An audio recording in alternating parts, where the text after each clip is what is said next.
Hi hello friends, ಎಲ್ರಿಗೂ ನಮಸ್ಕಾರ. Shilpa vlogs ಇನ್ ಚಿತ್ರದುರ್ಗ ಚಾನಲ್ಗೆ ಸ್ವಾಗತ. ಫ್ರೆಂಡ್ಸ್, ನಾನಿವತ್ತು ಮಶ್ರೂಮ್ ಕಬಾಬ್ ಮಾಡ್ತಿದ್ದೀನಿ. ಬನ್ನಿ ಯಾವ ರೀತಿಯಾಗಿ ಮಾಡೋದು ಅಂತ ನೋಡೋಣ. ಅದಕ್ಕಿಂತ ಮುಂಚೆ ಯಾರಾದರೂ ಇನ್ನೂ ನನ್ನ ಚಾನಲ್ಗೆ ಸಬ್ಸ್ಕ್ರೈಬ್ ಮಾಡ್ಕೊಂಡಿಲ್ಲ ಅಂದರೆ ಪ್ಲೀಸ್ ಸಬ್ಸ್ಕ್ರೈಬ್ ಮಾಡ್ಕೊಳ್ಳಿ. ಹಾಗೆ ಇಷ್ಟ ಆದರೆ ಲೈಕ್ ಮಾಡಿ, ಶೇರ್ ಮಾಡಿ, ನನ್ನ ಚಾನಲ್ಗೆ ಸಪೋರ್ಟ್ ಮಾಡಿ. ಮೊದಲು ನಾನು ಒಂದು ಬೌಲ್ ತೊಗೊಂಡಿದ್ದೀನಿ. ಅದಕ್ಕೆ ಒಂದು 3 ಸ್ಪೂನಷ್ಟು ಅಕ್ಕಿ ಹಿಟ್ಟು ಹಾಕ್ಕೊಳ್ತಿದ್ದೀನಿ. ನಾನು ಒಂದು ಪ್ಯಾಕೆಟ್ ಫುಲ್ಲು ಮಶ್ರೂಮ್ ತೊಗೊಂಡಿದ್ದೀನಿ. ಅದಕ್ಕೆ 3 ಸ್ಪೂನಷ್ಟು ಅಕ್ಕಿ ಹಿಟ್ಟು, 2 ಸ್ಪೂನಷ್ಟು ಮೈದಾ ಹಿಟ್ಟು ಹಾಕ್ಕೊಳ್ತಿದ್ದೀನಿ. ಅದಾದಮೇಲೆ ನಾವು ಕಾರ್ನ್ಫ್ಲವರ್ ಕೂಡ ಹಾಕಬೇಕು. ಅದನ್ನು 2 ಸ್ಪೂನಷ್ಟು ಹಾಕ್ತಾಯಿದ್ದೀನಿ.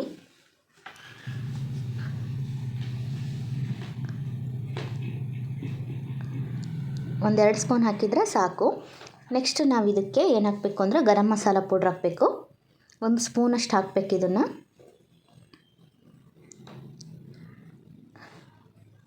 1 ಸ್ಪೂನ್ ಗರಂ ಮಸಾಲ ಪೌಡ್ರ್ ಹಾಕ್ತಿದ್ದೀನಿ. ಹಾಗೆ ಖಾರದ ಪುಡಿ ಹಾಕ್ತಿದ್ದೀನಿ. ನಾನು ಸ್ವಲ್ಪ ಖಾರ ಬೇಕು ಅಂತ 3 ಸ್ಪೂನಷ್ಟು ಖಾರದ ಪುಡಿ ಹಾಕ್ಕೊಳ್ತಾ ಇದ್ದೀನಿ. ನಿಮಗೆ ಖಾರ ಕಮ್ಮಿ ಬೇಕು ಅಂದರೆ ಒಂದು 2 ಸ್ಪೂನ್ ಹಾಕಿದರೆ ನಡೆಯುತ್ತೆ. ಇವಾಗ ನಾನು ಉಪ್ಪು ಹಾಕ್ಕೊಳ್ತಿದ್ದೀನಿ. ನಿಮ್ಮ ರುಚಿಗೆ ತಕ್ಕಷ್ಟು ಉಪ್ಪನ್ನು ಹಾಕ್ಕೊಳ್ಳಿ. ಒಂದು 2 ಸ್ಪೂನು ಶುಂಠಿ ಬೆಳ್ಳುಳ್ಳಿ ಪೇಸ್ಟ್ ಹಾಕ್ಕೊಳ್ತಿದ್ದೀನಿ. ಒಂದು ಅರ್ಧ ನಿಂಬೆಹಣ್ಣಿನ ರಸ ತೊಗೊಳ್ತಿದ್ದೀನಿ. ಸ್ವಲ್ಪ ನೀರು ಹಾಕ್ಕೊಂಡು ಚೆನ್ನಾಗಿ ಮಿಕ್ಸ್ ಮಾಡ್ಕೋಬೇಕು. ಅರ್ಧ ನಿಂಬೆಹಣ್ಣಿನ ರಸ ಫುಲ್ ಹಾಕಿದ್ದೀನಿ. ಸ್ವಲ್ಪ ನೀರು ಹಾಕ್ಕೊಂಡು ಚೆನ್ನಾಗಿ ಕಲಿಸ್ಕೋಬೇಕು ನಾವು ಇವಾಗ.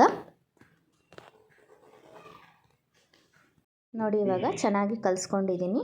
ಮಶ್ರೂಮ್ನ ನಾನು ಒಂದು ಪ್ಯಾಕೆಟ್ ಮಶ್ರೂಮ್ ತೊಗೊಂಡು ಮೇಲ್ಗಡೆ ಎಲ್ಲ ಸಿಪ್ಪೆ ಎಲ್ಲ ತೆಗೆದ್ಬಿಟ್ಟು ಚೆನ್ನಾಗಿ ತೊಳೆದು ನಮಗೆ ಎಷ್ಟು ಸೈಜ್ ಬೇಕೋ ಆ ಸೈಜಲ್ಲಿ ಈ ರೀತಿಯಾಗಿ ಕಟ್ ಮಾಡಿ ಇಟ್ಕೊಂಡಿದ್ದೀನಿ. ಇವಾಗ ಚೆನ್ನಾಗಿ ಕಲಿಸ್ಬೇಕು.